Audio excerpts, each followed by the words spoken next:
I don't think it's any darker than like subliminal verses or anything. It's actually more positive than people think. When people say hope, they talk more about their wishes than they have hope.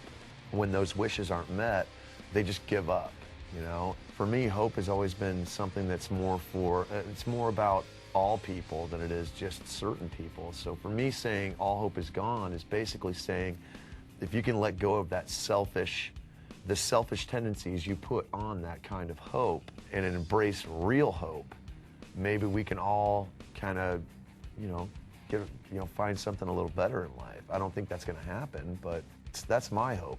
It was less about just giving up, and it was more about letting go of the dark things that we tend to put on things like hope that should be very uplifting.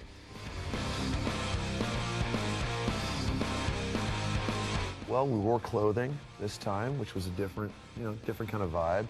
We pushed play, we hit record. I'm just kidding. We recorded in Iowa, which was really cool. It's something that we've been working towards our entire career. Luckily this time around, we had the clout and the power to do it. We were able to go record all day, work all day, and then go home, sleep in our beds, take care of our respective children. And I think because of that, at least for me and for Clown, it got us more into the recording process. It kind of proved that no matter where you are, if the music is great and the talent is there, you can make a #1 album anywhere. You don't have to go to LA, you don't have to come to New York, you don't have to go to Chicago or anything. The passion is where it's at. It's not about the technology.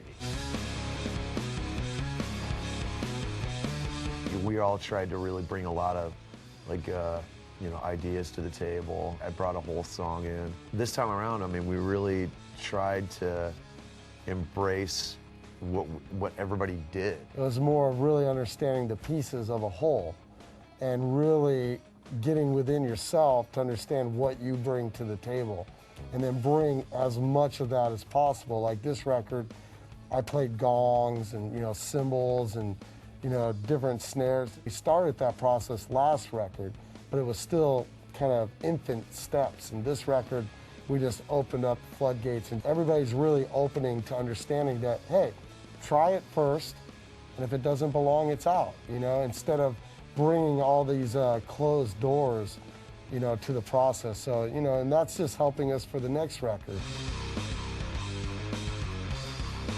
Dave's got a real good gift at letting us kind of do what we do.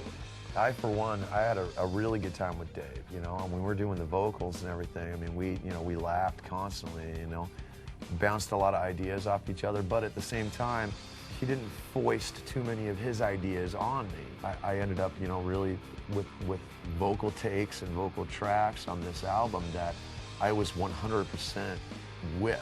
It was a much more amazing experience, say, than like Volume 3, where a lot of stuff ended up on that album that I didn't agree with. Like this time around, I really made sure that everything that I did was exactly what I wanted to do. I think that's why I'm a little more proud of this album than anything else.